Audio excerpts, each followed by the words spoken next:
Welcome my friends. Thank you very much for visiting my house. And sorry, the other parts of my videos, camera, are replicating, blur, or bright, because it's my time that I did it on purpose so that other people who pass by on the walking street in Balibago won't expose their faces too much. I hope you're kindly understanding my video. Now, sit and listen the history of the walking street, and I will also show you what is happened inside the walking street. If you have been here, please watching the beautiful sight at the walking street Fields Avenue, Balibago, Angeles City. Fields Avenue, Balibago, Angeles City.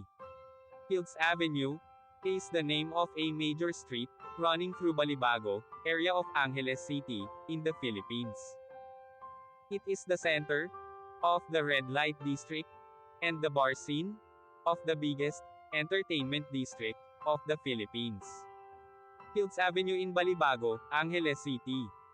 The name derives from the common military practice of naming roads adjacent to airfields as Field Street or Field Avenue. Originally, the name referred to the Clark Air Base and was Clark Field Avenue. The name evolved to become Fields Avenue. History: Fields Avenue, Balibago, Angeles City, Pampanga, Philippines. Philippines was an American colony from 1898 to 1946. Bars on Fields Avenue. Catering to the single American defense personnel who worked in the adjacent Clark Air Base, first emerged in 1940. During 1940s and 50s, there were only 3 such bars just outside the main gate of the airbase. By early 1960s, the Fields Avenue developed as a street lined with several bars. From November 1955 to April 1975, America fought Vietnam War. As the number of American troops in this war grew, more and more forces were deployed at Clark Air Base or routed through it. This led to a pro-life ration of bars, live bands, and prostitution, the latter mostly by young Filipino women, most of them either teenagers or 18 hanggang 55 years old. By the 1970s, there were more than 150 bars and prostitution joints along Fields Avenue. This led to a mushrooming of related ancillary industries in the vicinity, namely music bands, hotels, doctors, hairdressers, and money exchange transfer services.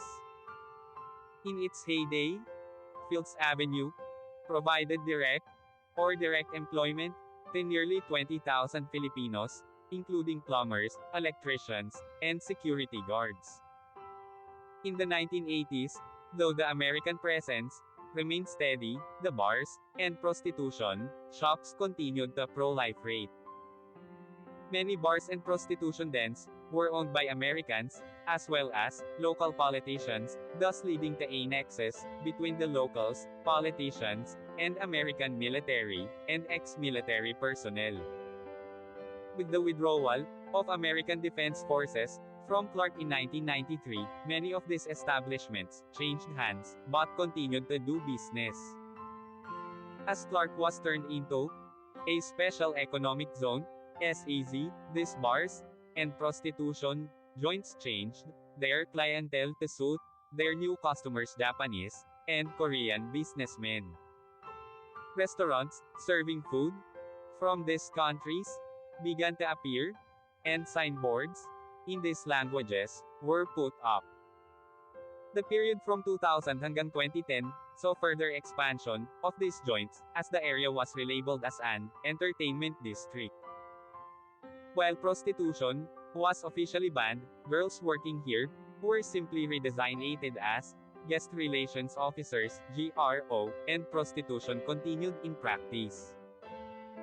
Since then, bars and prostitution joints have continued to pro-life rate and expand. The extent of these establishments has continued further on both sides of Fields Avenue, and many smaller streets of Fields Avenue also sport smaller such establishments. In 2010, a section of Fields Avenue, at the end where it meets the MacArthur Highway, was named as Walking Street, mimicking Walking Street in Pattaya. This section was made pedestrians only, with road traffic ban from 6 p.m. to 6 a.m.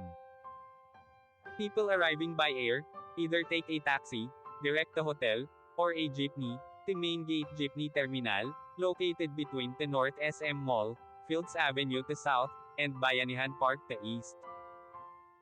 Those arriving from Manila by bus, ask the driver to drop them off at the corner of Fields Avenue and MacArthur Highway, or alight at Capas Angeles Transport Terminal, which is also walking distance from Fields Avenue and the MacArthur Highway.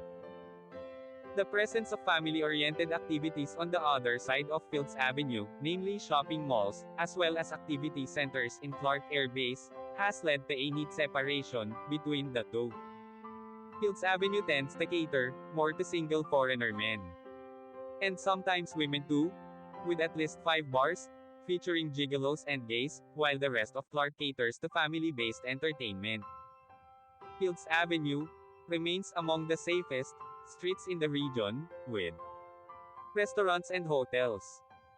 Fields Avenue has the largest density of hotels in Philippines, catering to all budgets, from a large number of 2-star and 3-star hotels, right up to a select few luxurious 5-star hotels. Many of the bars and hotels in Fields Avenue have restaurants attached.